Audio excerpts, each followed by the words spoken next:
Hi, Dulce. So I was playing through these last two pages here and just noticing what I would personally isolate. And here's what I would take some time to pull out. First thing I would work on are these chords. This is the page 2, the 4th line, 2, 3, 4. We go from this chord, D, D, and G, to E flat, C, and A flat. So that one's really tricky to get in tune. Here's how I would break it down. Starting with this one, which is a lot easier. Make sure that's really in tune. Sounds nice to your ear. And then what I noticed is that the second finger goes right across when we change chords. So I pop that across, and then I use my second finger to measure the A flat. And it doesn't like to be in tune. Let me try again.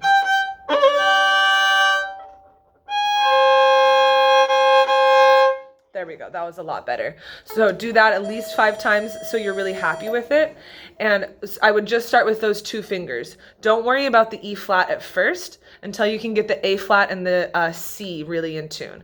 So after you've got A flat and C really reliable, and you can go from... You can go back and forth 5 times really, really well. Then add in the E flat. And take your time to set the shape. And then adjust it, if you need to at first, adjust it and do it until you're... And don't move on until you can do it 5 times without adjusting it. So at first, if you need to adjust it, that's okay. Do that 5 times with adjusting, and then don't adjust. So you can get that really into your muscle memory. Okay, that's the first thing. Second thing I would work on is this big shift at the very end. We go all the way up. I would play that in 6th position at the end. So I'll show you how. And then I have one other note about fingering, and the rest of it is pretty easy. It's just a task of getting it faster, right? So the last 2 measures, I would play them like this.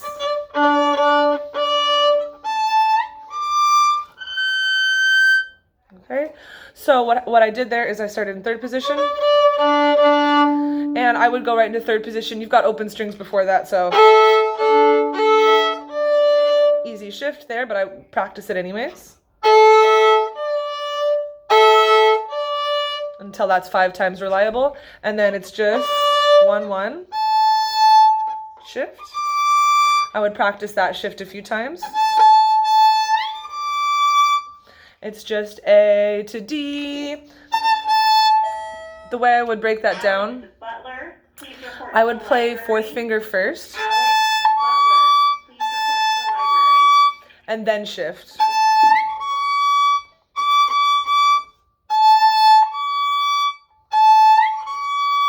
So that's a good way to hear that before you move there.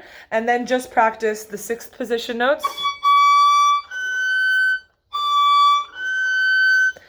D, G.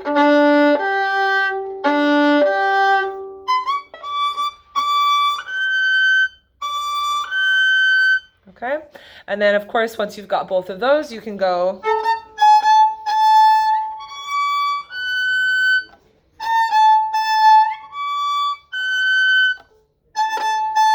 and then, all right. So those are the 2 main things I would break down, are those chords and then the shift at the very end. The other thing I just wanted to check is to see where you're shifting for that A flat section.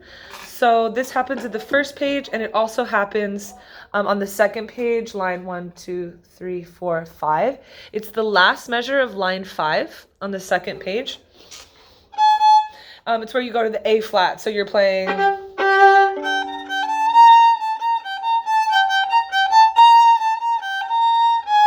Here, I would shift on the 2nd one, the 2nd A flat. So...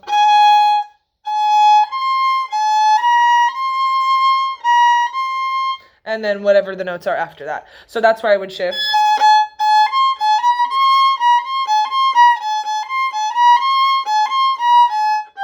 And then I would play 4th finger on that last note. I tried it a couple different ways. Shifting down, it's just too fast. So 4th finger, and then you can shift down on the open D.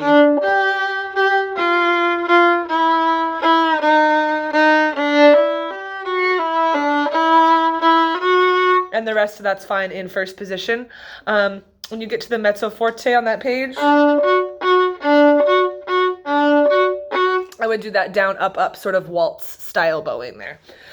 Okay, the rest of it, you should be able to set a tempo, do some chunking, or do some stacking, and it should work really well for you, slowly building up the tempo. Let me know if you have any other questions. I don't have it practiced up enough to play it at a good speed for you, but I'm happy to answer any more questions. So thank you for being a great student. Let me know if I can help anymore.